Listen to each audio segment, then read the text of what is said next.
बिस्मिल्लाहिर्रहमानिर्रहीम। रब्बिश रह ली सदरी व यस्सिर ली अमरी वहलुल उक़दतम मिन लिसानी यफ़क़हू क़ौली। या मुक़ल्लिबल क़ुलूबि सब्बित क़ल्बी अला दीनिक। अस्सलामु अलैकुम व रहमतुल्लाहि व बरकातुहू। प्यारे बच्चों,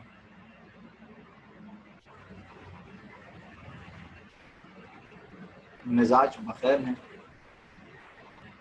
खैर व आफियत से हैं। सदमे से दो चार तो नहीं है ज़िंदगी, सदमा लगाने की ज़रूरत भी नहीं है।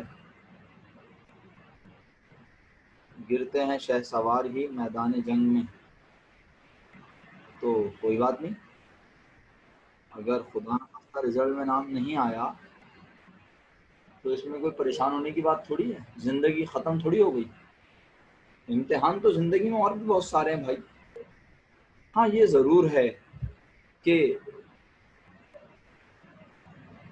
बेफस से जिस दिन आपका पहला दिन था, जिस दिन आपका पहला दिन था बीकॉम में, मैं उस दिन से कह रहा था कि बीकॉम में बच्चों के पास होने का रेशो बहुत कम है, बहुत ख़राब है। बच्चे पास नहीं होते, तो इसका मतलब ये थोड़ी था कि पूरी क्लास फेल हो जाएगी। अगर आज मेरी क्लास में इस वक्त यहाँ 16 लोग मौजूद हैं, 15 स्टूडेंट्स मौजूद, तो भाई इन 15 स्टूडेंट्स में से अगर तकरीबन 15 का 18-20% बनता है, 3 बच्चे तो ऐसे होंगे जिनके सारे पेपर क्लियर होंगे। और अगर सबके सारे पेपर क्लियर नहीं है तो आप ये देखें कि कहाँ पे आप वीक थे, कहाँ पे आपकी खामी थी।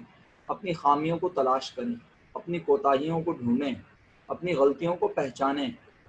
और अगर खुदा न खास्ता आपके साथ कोई सानिया हुआ है, कोई हादसा हुआ है कि उन्होंने आपका पेपर डेलिबरेटली रोक दिया और आपको लगता है नहीं मेरा ये वाला पेपर तो रुक ही नहीं सकता, तो मेरा ज़ाती मशवरा है कि आप स्क्रूटनी वगैरह कराने से बेहतर है कि आप उस पेपर की फिर तैयारी शुरू करें और इस बार तैयारी में देखें कि किस सवाल का क्या जवाब होना चाहिए और आप क्या लिखते हैं। जी सर, मैंने बताया था ना सर, कुछ बच्चे हैं, मैंने बताया था आपको शायद सलमान के रेफरेंस से। अख्तर साहब जी, मैंने आपको बताया था तकरीबन।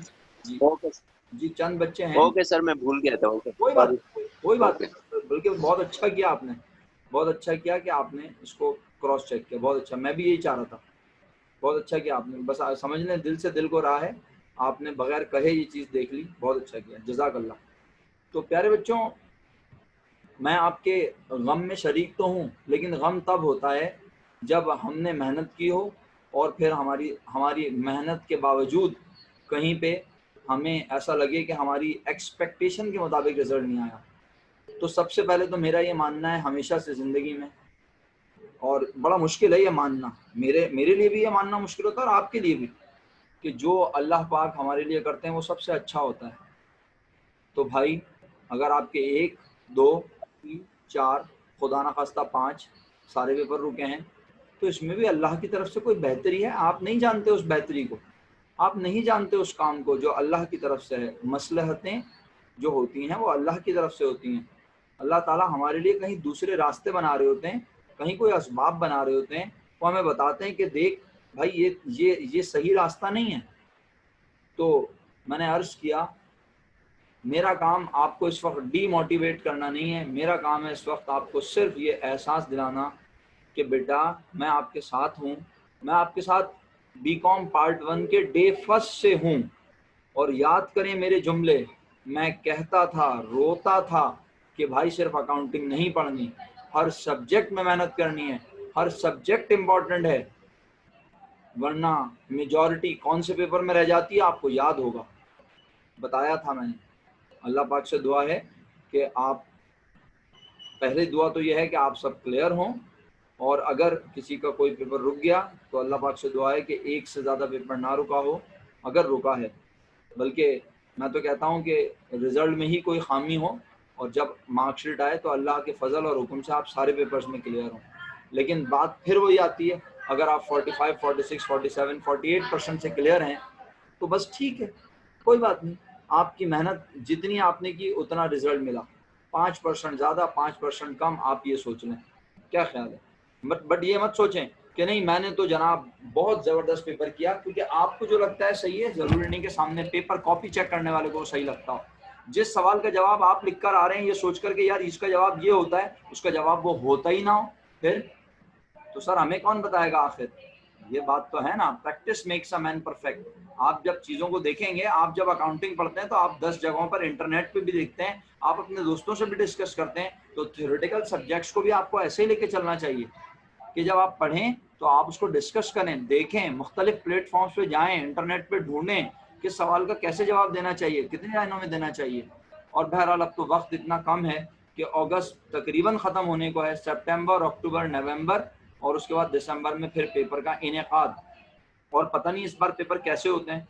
बहरहाल अल्लाह पाक से दुआ है अल्लाह ताला हम सब के लिए आफियत वाले मामलात फरमाएं। इस मुश्किल वक्त में जिस तरह आप लोगों ने बीकॉम पार्ट 2 पढ़ी है अब तक, आपके पढ़ने को भी सलाम, आपकी मेहनतों को भी सलाम, और अल्लाह ताला कभी मेहनत रायगा नहीं जाने देते। तो फिर मैं वही कहूँगा, खुदा ना खास्ता किसी के पेपर अगर ज़्यादा रुक जाते हैं तो बस उसको एक ही मशवरा है, एक मशवरा है कि अगर वो मुझे इस काबिल समझे, अगर उसे लगे कि सर इमरान हमें अच्छा मशवरा दे सकते हैं, तो वो मुझसे डिस्कस करें मार्कशीट आने के बाद कि सर मुझे क्या करना चाहिए। अगर खुदा ना खास्ता किसी का एक से ज़्यादा पेपर रुकता है, अगर वो कोई सा भी पेपर हो, चाहे वो अल्लाह ना करे अकाउंटिंग का पेपर हो या कोई सा भी पेपर हो, तो वो मुझसे अगर वो मुझे इस काबिल समझता है कि सर इमरान को अच्छा मशवरा देंगे, तो वो मुझे बताए और फिर हम इंशाल्लाह उसको बेहतरीन मशवरा देने की कोशिश करेंगे। कोई ऐसी अच्छी बात बताएंगे जिससे वो अपने पेपर्स को निकाल सके, क्लियर कर सके, मेहनत की डायरेक्शन सेट करे, अपना फोकस सेट करे, जहाँ वो गलती कर रहा है, जहाँ वो कोताही कर रहा है, उस गलती और कोताही को वो दूर कर ले। मेरी बात समझ आ गई है? तो मैंने आपको बिल्कुल भी डीमोटिवेट करने की कोशिश नहीं की। बेटा 15 दिन तो मिनिमम आप रखें यार, हम 15 दिन तो आप रखें मिनिमम, सही है। फिर 15 दिन के बाद अगर 15 दिन से भी लेट हो जाती है इस बात, तो वो होने की वजह सिर्फ और सिर्फ यही होगी, कोरोना, और कोई वजह नहीं होगी, ठीक है। और फिर बीच में अभी मुहर्रम भी आ रहे हैं, एक तरीके से मुहर्रम आ ही गए, है ना। आज क्या चांद नजर आया? आज या कल कब नजर आएगा चांद? किसी को अपडेट है चांद की? तो चांद की अपडेट है तो बताएं। अच्छा मैं आपको ये भी बताता चलूं, साथ साथ आप सबको ये बताता चलूं कि मैं आप में से कुछ लोग माशाल्लाह आज ज़्यादा लोग प्रेजेंट हैं क्लास में। मैं बताता चलूं कि मेरा नेट तकरीबन 5 बजे से बंद है। कोई प्रॉब्लम आई हुई है साइबर नेट के इंटरनेट में, साइबर नेट का इंटरनेट में यूज़ करता हूँ, उसके नेट में कोई प्रॉब्लम आई हुई है और मैं डेटा कनेक्शन से इस वक्त बात कर रहा हूँ। मेरी आवाज़ अटकेगी भी, मेरी आवाज़ रुकेगी भी। हाँ बिल्कुल बिल्कुल कर रही है मसला, मुझे पता है बेटा मसला करेगी मेरा बच्चा। तो दो ही बातें हैं, दो हल है मेरे पास, या तो मैं हार मान लूँ और बोलूँ आज ऑफ कर दूँ क्लास, जो कि आपको पता है मेरा मिजाज नहीं है। कमज़ोर ज़रूर हूँ लेकिन हिम्मत है, कमज़ोर हूँ लेकिन हिम्मत है, कोशिश कर सकता हूँ तो कोशिश कर रहा हूँ, आप भी थोड़ी कोशिश करें। और दूसरा सबसे बड़ा प्रॉब्लम क्या है कि जो आवाज़ ख़राब आपको आती है कमबख्त वो रिकॉर्डिंग में भी ख़राब जाती है, ये दूसरा बड़ा सानेहा है। चलो ये होना कि चलो भाई अभी आवाज़ ख़राब जा रही है, रिकॉर्डिंग में सही आ जाएगी, ये कमबख्त रिकॉर्डिंग में भी बड़ी बदतमीज़ होके आएगी। तो भाई आज की क्लास कोशिश करते हैं मुनासिब अल्फाज इस्तेमाल करते हुए, लिमिटेड बात करते हुए आपसे बात करूं।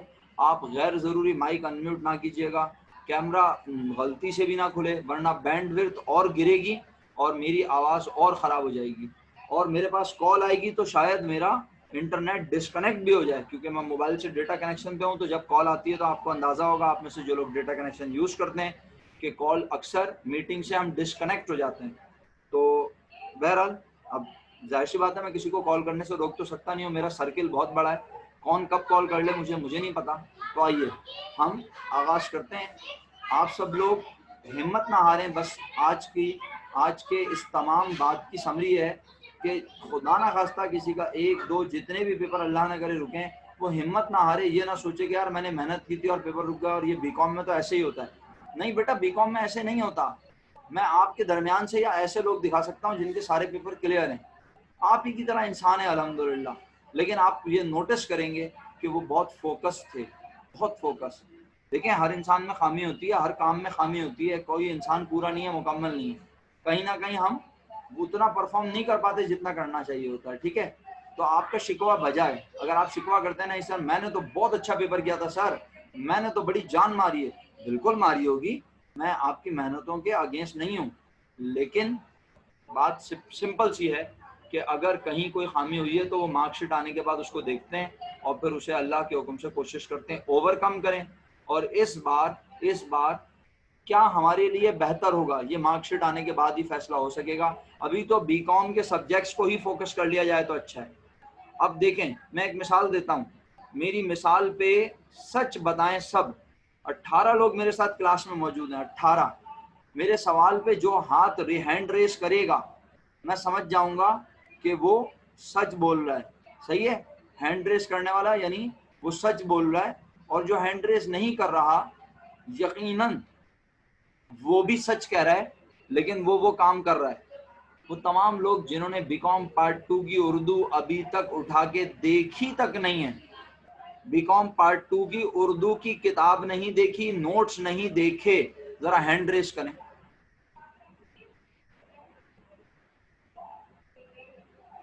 एक दो, मैं आपके नाम नहीं लूंगा क्योंकि मैं खुदा ना खास्ता आपकी तजलील नहीं करना चाहता, आपको रुस्वा नहीं करना चाहता। 1 2 3 4 5 6 7 8 9 10 मैक्सिमम लोग हैं, यानी टोटल स्ट्रेंथ में से आधे से ज़्यादा लोग बन रहे हैं मेरे हिसाब से ये। अब आप खुद देखें कि 100 नंबर का सब्जेक्ट है मेरे प्यारे बच्चों, 100 नंबर के सब्जेक्ट में हैंड डाउन कर लें प्लीज़, हैंड डाउन कर लें, शुक्रिया। 100 नंबर के सब्जेक्ट में 10 से 12 से ज़्यादा लोग बन रहे हैं, 10-12 से ज़्यादा लोग बन रहे हैं। मैं किसी का नाम नहीं ले रहा और मैं शुक्रगुजार हूँ आपका कि आप सच बोल रहे हैं। आप खुद बताएं, 100 नंबर का पेपर पूरे 12 महीने के लिए बनाया गया है, 12 महीने का सिलेबस है, आप उसे 2-2.5 महीने में पढ़ के जाते हैं, आप 100 में से 90 क्या, 80 क्या, 70 क्या, आप 50-60 लेकर आते हैं माजरत के साथ। यार जब आप 40-50-60 नंबर से पास करेंगे तो आपकी परसेंटेज कहाँ जाएगी, सोचें। अकाउंटिंग में आप 70-80 ले आते हैं, अकाउंटिंग में कभी आप 80-85 ले आते हैं, बाकी सब्जेक्ट में आपके 40-45-50 होते हैं, तो परसेंटेज का बेड़ा गर्क तो हम खुद करते हैं ना। बताइए मुझे, तो बताएं क्या उर्दू पढ़ाने की जिम्मेदारी आपके माँ बाप की है, सर इमरान की है, किसकी है, कोचिंग सेंटर की है? आपने कभी बोला सर अख्तर को फोन करके कि उर्दू की क्लास क्यों नहीं शुरू हो रही? कभी बोला आपने? कभी आपने किसी को अप्रोच किया कि उर्दू की क्लास करवा दें, हमारी क्लास शुरू करवा दें? नहीं। तो बेटा फ्लॉ तो हमारे एंड पे है ना, हम अपने गिरबान में झांकते ही नहीं है। बीकॉम को लोग उस तरह करते ही नहीं है जैसे करना चाहिए, वरना बीकॉम का बच्चा, मेरा बीकॉम का बच्चा बीबीए वाले को पानी भी नहीं मांगने देता, ऐसा मारता है। लेकिन बहरहाल अभी तो हम खुद ही मरे हुए हो रहे हैं सब, क्योंकि जाहिर सी बात है हमने जितनी मेहनत की है, आप में से कितने लोग हैं जिनको मैं बाय नेम जानता हूँ जो इतनी छुट्टियां करते थे बीकॉम पार्ट 1 में भी और बीकॉम पार्ट 2 में भी करते हैं छुट्टियां। ये मैं पूरी क्लास इस वक्त 18 लोग जो मेरे साथ इस वक्त शामिल है ना क्लास में, मैं सबकी बात कर रहा हूँ, यानी जितने भी लोग हैं सबकी बात कर रहा हूँ मैं। तो बहरहाल बस मैं गुस्से का इजहार नहीं कर रहा, किसी किस्म का गुस्सा नहीं है। गुस्सा तो तब किया जाता है कि जब आपने कोई जानबूझ के गलती की हो। ये तो ऐसी गलती है जो आप पूरे साल कर रहे थे और ज़हनी तौर पे मैं भी तैयार था और आप भी तैयार थे। तो 18% रिजल्ट आया है और यकीनन ये रिजल्ट इसीलिए 18% है कि बच्चों ने पेपर में उस तरह परफॉर्म नहीं किया जैसे टीचर चाहते थे। उम्मीद करता हूँ इस बार पेपर आसान होंगे, ये मेरी सिक्स सेंस कह रही है। मैं कोई बाबा नहीं हूँ और ना मुझे पता है एग्जैक्ट, लेकिन मेरी सिक्स सेंस बस कह रही है मुझसे, मेरा दिमाग कह रहा है इस बार पेपर आसान आएंगे बीकॉम के, हर क्लास के पेपर इस बार आसान आएंगे, मुझे लगता है ऐसा, बस मेरी सिक्स सेंस कह रही है, पता नहीं क्यों। ठीक है, तो अगर पेपर आसान आएंगे तो ना सिर्फ आपके पास पेपर क्लियर करने का चांस होगा, बल्कि आप अपनी परसेंटेज को थोड़ा बूस्ट कर सकते हैं अगर आप थोड़ी सी मेहनत कर लें एक्स्ट्रा। सही है, और याद रखिएगा अच्छी परसेंटेज, और ये आखिरी बात आपके मोराल को बूस्ट करने के लिए बड़ी ज़रूरी है, बहुत ज़रूरी है। मैं बड़ी इंपॉर्टेंट बात कहने जा रहा हूँ, अच्छी परसेंटेज और अच्छे नंबर ज़रूरी नहीं होता कि अच्छी इल्म की अलामत हो। मुश्किल जुमला है। अच्छे नंबर और अच्छी परसेंटेज ज़रूरी नहीं कि ये शो करे कि जिसके नंबर बहुत अच्छे आए हैं वो बहुत बहुत ज़हीन, बहुत अक्लमंद और बहुत पढ़ने वाला इंसान हो। कभी कभार रट्टाफिकेशन से भी काम चल जाता है, कभी कभार नकल भी लोग मार लेते हैं। तो वो लोग जो नकल मार के, जो रट्टाफिकेशन से 60, 62 और 65%, 65% भी ले आते हैं, 60 भी ले आते हैं, बज़ाहिर वो 55% लाने वालों से ज़्यादा लग रहे होते हैं, लेकिन मेरे नज़दीक 55% वाला ज़्यादा अच्छा होता है, क्योंकि उसे इल्म होता है, वो जानता है कि क्या चीज़ कैसे होगी मेरिट पर। तो बस आप नंबर के पीछे मत भागें, कोशिश ज़रूर करें, मेहनत ज़रूर करें, लेकिन जब आप इंटरव्यू में जाएंगे और अगर आपने अपने आप को इंटरव्यू में मनवाया तो वो है आपकी असल जीत। इंटरव्यू में जब वो आपसे पूछे, इंटरव्यूअर आपसे बोले कि कितनी सैलरी लोगे काम करने की और आप उसे बताएं, तो ये होती है आपकी जीत। बजाय इसके कि वो ये बोले कि जनाब हम तो इस सैलरी के, हम तो इस पोस्ट के लिए इतने रुपए दे सकते हैं, तो इसका मतलब है वो आपको बता रहा है कि बस हम इतने ही पैसे देंगे, आपको इससे ज़्यादा हम दे ही नहीं सकते। लेकिन जब वो ये पूछे कि आप कितने पैसे लोगे, तो इसका मतलब ये होता है कि वो आपसे पूछ रहा है आपकी वर्थ, वो आपसे पूछ रहा है कि आप कितने रुपए लोगे भाई हमारी कंपनी में काम करने के लिए।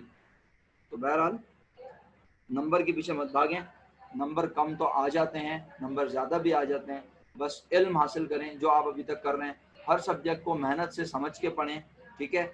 और मेरा मशवरा है कि जो अहले तशी हजरात हैं क्लास में, वैसे तो मुझे नहीं पता, मैं बाय नेम तो किसी को नहीं जानता, जो अहले तशी हजरात हैं क्लास में, वो अपने मुहर्रम की मजालिस वगैरह निपटाएँ। 10 मुहर्रम तक ज़ाहिर सी बात है उनकी मसरूफियात हैं, एक उनका सिलसिला है, तो वो उस सिलसिले को ख़त्म थोड़ी करेंगे, और ना मैं उन्हें कहूँगा कि आप मजालिस छोड़ दें।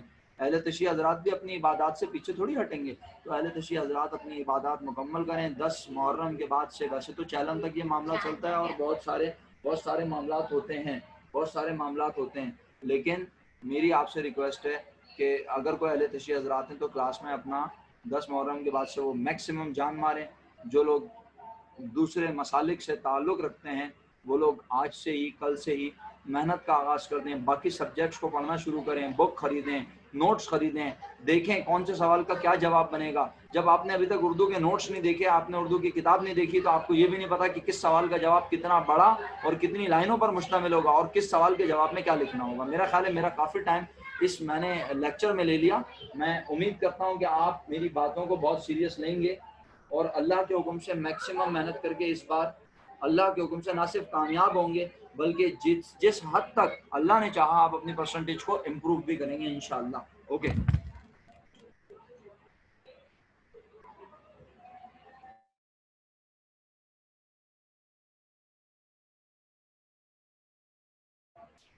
ओके प्यारे बच्चों, हम होमवर्क को डिस्कस कर लें पहले, क्या ख्याल है? मुझे बताएंगे होमवर्क था कुछ, लिख के भेजेंगे मुझे होमवर्क 17 रेगुलर। जी जलील भाई कुछ कहना चाह रहे हैं? 17 रेगुलर 13, 17 रेगुलर 13 और 14, 13 14 10। अच्छा, 17 रेगुलर 13 14 10, ये 4 सवाल हैं। अच्छा भाई, 17 रेगुलर और 13 14 और 10। ओके, 17 रेगुलर,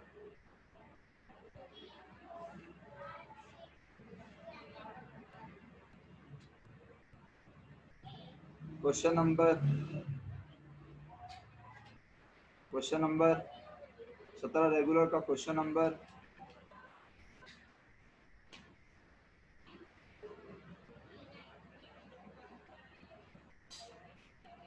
17 रेगुलर नहीं था क्या सामिया? 3 सवाल थे बस। अच्छा ओके ओके, अच्छा 17 नहीं है, माजरत चाहता हूँ भाई।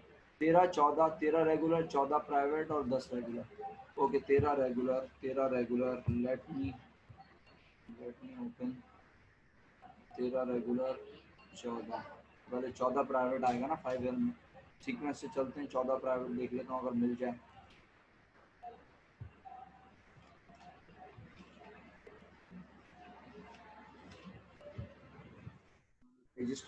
Okay, 14 private question number 4। आप इसमें कुछ पूछना चाहते हैं? जी सामिया पूछें बेटा, क्वेश्चन पूछें मेरा बच्चा। आप इसमें कुछ मुझसे पूछना चाहते हैं 14 प्राइवेट में, क्या मैं खुद इसको कोई रिव्यू करूं ऐप 16 में बिठा के?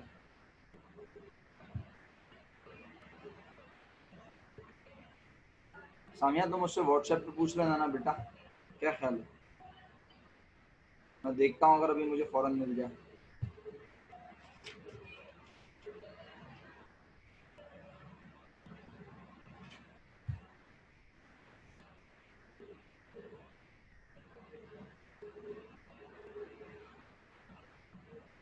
कौन सा पॉइंट बोला सामिया तुमने?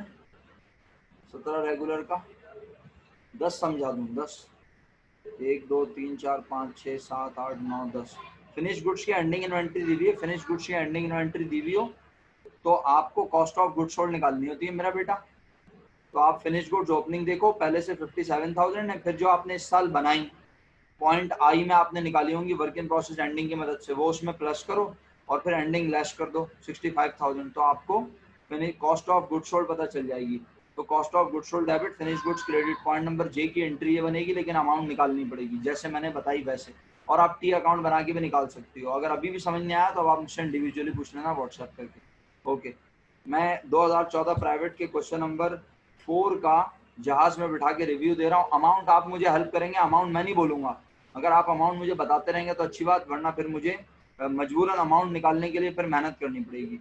मेरे मुताबिक आप सबने अमजद कंपनी की जर्नल बनाया, और सबसे पहली एंट्री जो आप लोगों ने बनाई वो बनाई WIP डेबिट और मटेरियल इन्वेंट्री क्रेडिट, और मटेरियल इन्वेंट्री का सम जॉब ए से लेके एफ तक जितना मटेरियल है सारा प्लस कर लिया। सम बता दें।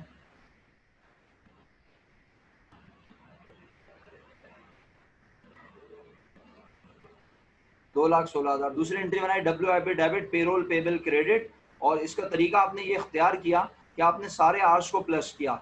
सारे आर्स को अगर प्लस करें तो अगर मैं गलत ना हूं तो ये बनेगा जनाबे आली 6 5 11 4 15 15 और 8 23 23 7 30 32 32 को 10 से मल्टीप्लाई करें 3,20,000 रुपए। 3,20,000 रुपए बनेगा। 32,000 आवर्स मल्टीप्लाई बाय 10, 1 घंटा 10 रुपए का है, तो 3,20,000 रुपए WIP debit payroll payable credit 3,20,000 रुपए बन गई।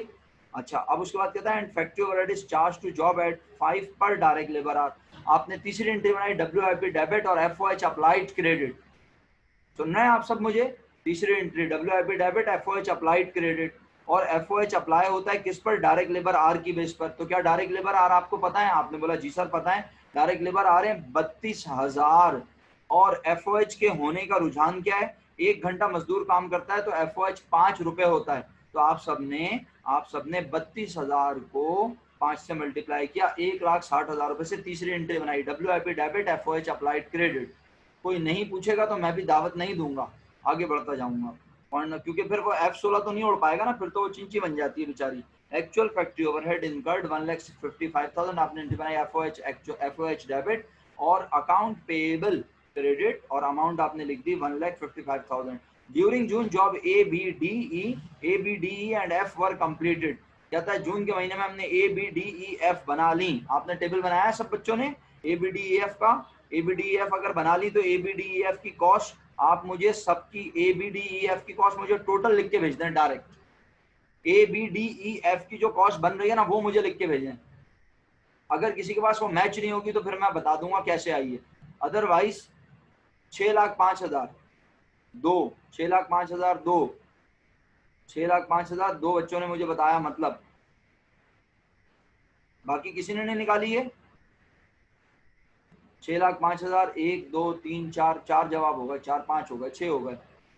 6,05,000 कैसे आया आप जानना चाहते हैं तो मैं एक आइडिया दे देता हूँ। एक की कॉस्ट मटेरियल 30,000 और लेबर 50,000 और 25,000 रुपए FOH, तीनों को प्लस कर लें। इसी तरह बी की कॉस्ट मटेरियल की 42,000 और डायरेक्ट लेबर 60,000 और जनाब FOH 30,000। आप इन तीनों को प्लस कर लें। हर जॉब किस तरह अमाउंट प्लस करते जाएंगे तो आपके पास टोटल जो जॉब की कीमत बनेगी ABDE और F की मिलाकर ऐसा टेबल बना लें। ऐसा टेबल याद है, ये टेबल आपके सामने स्क्रीन पर नजर आ रहा है, उसमें लिखें जॉब ABDEF और फिर टोटल कर लें 6,05,000। क्यों भाई सामिया 6,05,000 आ रहे हैं? जिन्होंने काम नहीं किया हुआ डेफिनेटली उनके पास अभी नहीं आएगा, फिर वो घर पे काम करेंगे तो अल्लाह के हुक्म से उनके पास जवाब आ जाएगा 6,05,000। ओके सही है, अब आगे बढ़ जाऊं, इजाजत है। उसके बाद कहता है ADE were ship to customer. ADE were ship to customer, तो आपको मेहरबानी फरमानी पड़ेगी, आपको फरमानी पड़ेगी क्या? आप मुझे बताएंगे ADE ये तीनों मिला के कितने की बनती हैं? 6,05,000 की तो A B D E F है ना, तो A B D E F सारी जो बनाई सब नहीं बेची, कौन कौन सी बेची? ए डी ई बस, यानी बी और एफ बच गई, ऐसा ही है ना, बी और एफ बच गई, ऐसा ही है, एग्री करते हो? बी और एफ बच गई, एग्री करते हो? कौन कौन सी बिक गई? ए डी और ई बिक गई। तो ए डी ई की कीमत बनती है 4,05,000। ये बनती है आप लोगों के पास जिन्होंने काम किया हुआ है। अगर आपको समझ नहीं आ रहा तो मैं फिर दोबारा कह देता हूँ। ए की कीमत निकालने का तरीका क्या था? 30,000 रुपये डायरेक्ट मटेरियल, 50,000 रुपये डायरेक्ट लेबर, 25,000 रुपये एफओएच, सही है। इसी तरह डी की कीमत निकालने का तरीका क्या है? 50,000 रुपये डायरेक्ट मटेरियल, 80,000 रुपये डायरेक्ट लेबर और 40,000 रुपये एफओएच अप्लाइड। ई की कीमत निकालने का तरीका क्या है? 25,000 रुपये डायरेक्ट मटेरियल, 70,000 रुपये डायरेक्ट लेबर, 35,000 रुपये एफओएच, तीनों की कीमत मिला के बना। अमरीना ये 353,000 कहाँ से ले आई तुम? मुझे तो 4,05,000 बताया बेटा सब बच्चों ने, 4,05,000। तुम मुझे एक एक जॉब की कॉस्ट बताओ, और बाकी लोगों से रिक्वेस्ट है कि जब आपके पास जॉब की अमाउंट मैच ना हो अमरीना की अमाउंट से तो आप रोक दीजिएगा जरा प्लीज मुझे। जी अमरीना पहली जॉब बताएं, ये कितने की आपके मुताबिक? अनम्यूट करें फौरन। मेरा बच्चा मुझे बताओ ना, मैं जो पूछ रहा हूँ। सर पहली का टोटल आ रहा है 60 और बी का आ रहा है 78 और डी का आ रहा है भाई एक मिनट भाई, पहली का टोटल, ए का टोटल क्या बन रहा है दोबारा बताना मुझे। 60। कैसे बन रहा है? मुझे ब्रेकअप सुनाओ। सर डीएम और डीएल की वैल्यू को मैंने मल्टीप्लाई किया है जिसमें मेरा आंसर आ रहा है 25, फिर 5,000 है और फिर 13 को इनको प्लस किया तो 60 आ रहा है। भाई डीएम कितना लिखा है? 30। डायरेक्ट लेबर कितनी लिखी है? 5,000। 5,000 देखा आपने 5 ईयर में क्या लिखा है? 5,000 5 ईयर आपके सामने है सर है लेकिन वो 5,000 पेज के टर्न ऊपर, हो गया था। 5,000 के ऊपर अंग्रेजी में क्या लिखा है वो पढ़ के सुनाएंगे मुझे? सर एक सेकंड। 5,000 के ऊपर अंग्रेजी में क्या लिखा है वो पढ़ के सुनाएंगी 5 ईयर से देख के? बेटा जल्दी करो, मेरा बच्चा, इतनी देर लगाओगी तो पूरी क्लास लेट हो जाएगी। 5,000 रुपए जहां से आप मुझे देख के बता रही हैं उसके ऊपर आपकी 5 ईयर में क्या लिखा है? सर कौन सी लाइन पढ़नी है? आप 5,000 मुझे कहां से देख के बता रही हैं? 5 ईयर में लिखा हुआ है कहीं? सर यही तो है। ए की कीमत कितनी है? Direct labour. हाँ बोले क्या लिखा है? 5,000 के ऊपर क्या लिखा है? Direct labour hour. Direct labour hour. फिर दोबारा बोले क्या लिखा है? Direct labour. Direct labour hour. इसका उर्दू में मतलब क्या होता है? डायरेक्ट लेबर के पैसे, घंटे। तो बेटा ये डायरेक्ट लेबर के घंटे हैं। आपने 30,000 रुपए में घंटे प्लस कर दिए, जुल्म नहीं कर दिया ये आपने? क्या ख्याल है? सर कंप्यूटेशन में कोई गड़बड़ हुई है इसमें मेरा आंसर नहीं सही। हो ही नहीं है, हो चुकी है, कंफर्म हो गई। आपने मुझे बोला, आपने डायरेक्ट लेबर 5,000 लिखी है, 5,000 तो घंटे हैं, 30,000 रुपए हैं, 30,000 रुपए में घंटे कैसे ऐड हो सकते हैं? मैंने अभी थोड़ी देर पहले एंट्री भी सुनाई, आपने एंट्री की अमाउंट चेक की थी अपने पास? नहीं की सर। आपकी एंट्री की अमाउंट मैच नहीं हो रही थी तो मेरा बेटा आपको मुझे रोकना चाहिए था ना कि सर मेरी एंट्री की अमाउंट मैच नहीं हो रही है, आप थोड़ा सा हेल्प कर दें। तो मैं आपको हेल्प करता, हालांकि मैंने प्रोसीजर बताया, मैंने बोला डायरेक्ट मटेरियल की सारी अमाउंट गिवन है, इनको प्लस कर लेंगे, अमाउंट पता चल जाएगी। लेकिन लेबर आवर्स में गिवन है और नीचे लाइन में अंग्रेजी में लिखा है direct labour is charge to job at the rate ₹10। नहीं बेटा, जो मैं पढ़ रहा हूँ वो आप भी पढ़ लो। Direct labour is charge to job at the rate ₹10 पर direct labour hour. Direct labour job पर लगती है 10 रुपए फी घंटे के हिसाब से। तो ऊपर मजदूरों के काम करने के घंटे दिए हुए, डायरेक्ट लेबर ने जॉब ए पर 5,000 घंटे काम किया। 1 घंटा कितने रुपए का है? अभी अभी पढ़ के मैंने सुनाया, अंग्रेजी में बताएं कितने? अमीना जवाब। 50,000। मैंने 1 घंटा पूछा है, आप मुझे टोटल अमाउंट बता रही हैं। 1 घंटे के पैसे बता। नहीं सर अब मैंने सही किया है सर। जब 5,000 को मल्टीप्लाई करेंगे 10 से तो सर यही तो आएगा, 50,000 ही तो आएगा। तो आप तो 5,000 बोल रही थी पहले।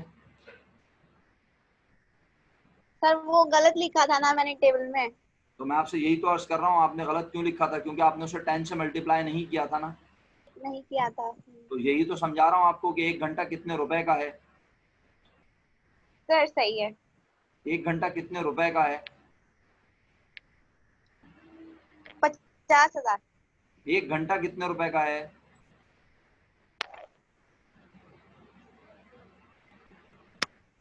बेटा सर फिर बताएं आप। बेटा आप काम करना, आप ना लिखना नहीं सीखो, आप काम करना सीखो कि मैं कैसे अमाउंट निकलवा रहा हूँ, वरना आप अगले सवाल में फिर फंसी हुई होगी और मेरा कुछ नहीं जाएगा। मैं पढ़ा के हर साल बीकॉम बहुत सारे बच्चों को भेज देता हूँ, पेपर रुक जाएगा खुदा ना खास्ता। तो आप काम करना नहीं सीखो, प्रोसीजर सीखो कि सर क्या बोल रहे हैं। मेरे सवाल का जवाब दोगी तो अच्छा होगा। मुझे 50,000 मत बताओ, मुझे पता है 50,000 आएगा। मैं आपसे पूछ रहा हूँ 1 घंटा कितने रुपए का है। तो मैंने अंग्रेजी पढ़ के सुनाई थी, आप मेरे साथ अंग्रेजी सुन रही थी, पढ़ रही थी? नहीं, आप 5,000 को 10 से मल्टीप्लाई कर रही थी बखुशी। मैं आपको अंग्रेजी पढ़ के सुना रहा था, फिर इस तरह मेरी क्लास का टाइम वेस्ट होगा। Direct labour is charge to job at the rate ₹10 पर direct labour hour. Direct labour एक जॉब पर 1 घंटे में 10 रुपए के हिसाब से लगती है। तो मैंने आपसे पूछा 1 घंटा कितने रुपए का है, तो आपका जवाब क्या होना चाहिए? 10। बस इतना सिंपल सा जवाब था। आप मुझे 50,000 बोले जा रही हो।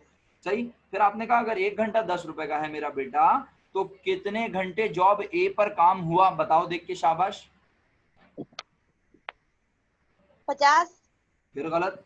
आप सवाल सुनती नहीं हो, अपनी मर्जी का जवाब देती हो हमेशा। मैं सवाल क्या कर रहा हूँ? मैं कह रहा हूँ जॉब ए पे कितने घंटे काम किया लेबर ने, आप मुझे अमाउंट बता रही हो। मैं घंटे 50। नहीं नहीं, इसका आंसर 5,000 है। 5,000 घंटे काम किया। 1 घंटा कितने रुपए का है? 10। तो जब आप 5,000 घंटे को 10 रुपए से मल्टीप्लाई करती हो तो अब आपके पास अमाउंट आ जाती है, रुपए आ जाते हैं 50,000। तो सही। आपको डायरेक्ट लेबर के अमाउंट पता चल गई। जी। अब एफओएच कैसे निकालेंगे?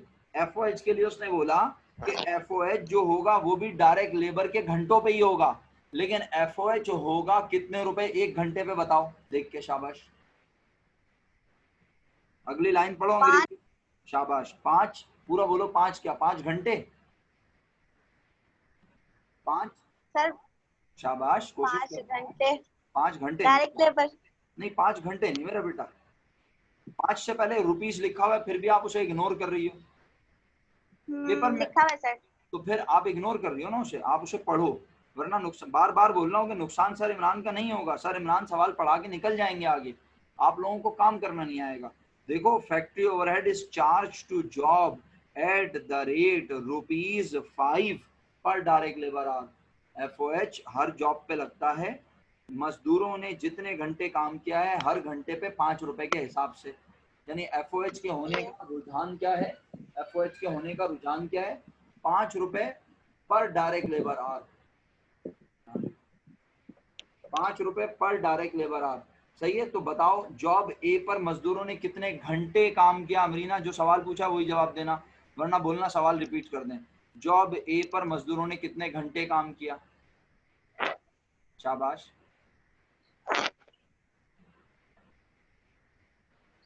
बेटा जल्दी जवाब दे दो मेरा बच्चा। मैंने F16 उड़ाना था, आपने तो चिंची से भी मुझे नीचे गिरा दिया, साइकिल पे बिठा दिया।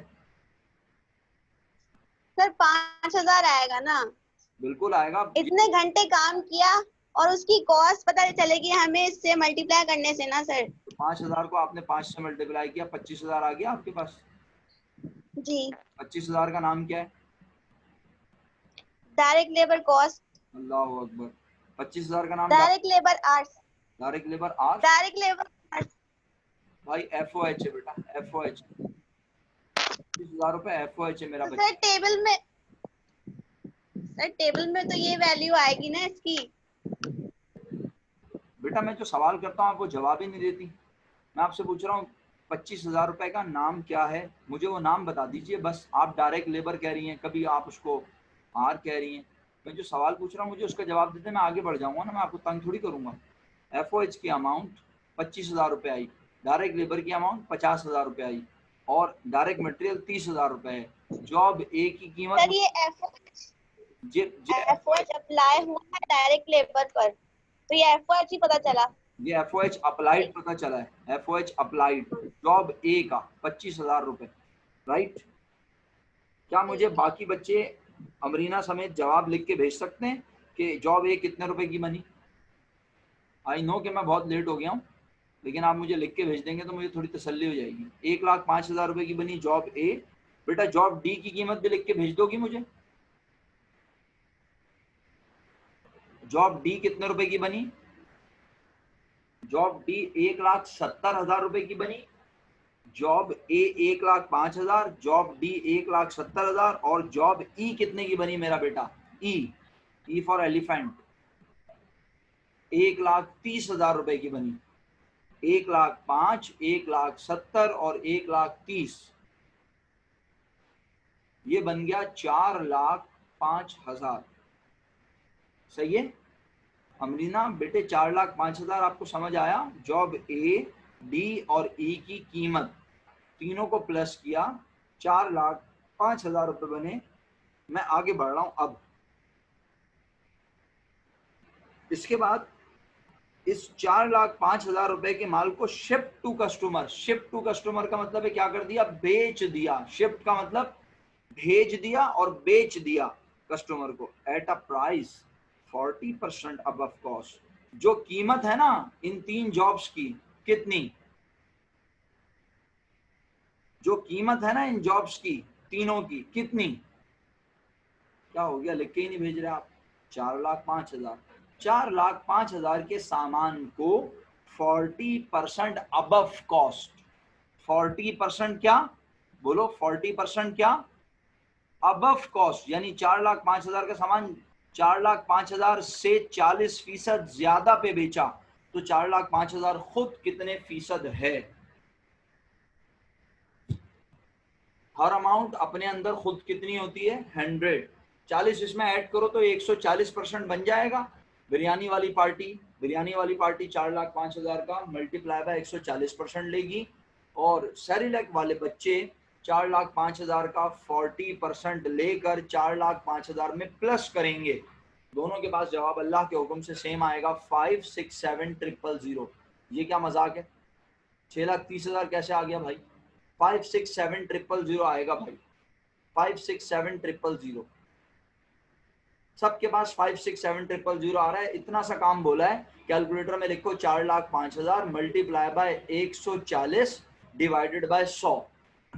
और अगर तुम इस तरह नहीं कर सकते, तुम्हें 140 से एलर्जी है, तुम्हें घबराहट होती है, 140 क्या होता है, तुम्हारी चिढ़ है 140, तो तुम फिर क्या करो, 4,05,000 मल्टीप्लाई बाय, मैथमेटिक्स के एक और चैंपियन है हमारे साथ सैयद जलील साहब, वो कहते हैं सर मल्टीप्लाई बाय 1.4 कर दें। बिल्कुल सही कह रहे हैं मेरे भाई, लेकिन यहाँ मैं इस कॉम को समझाऊं कि 1.4 क्या होता है।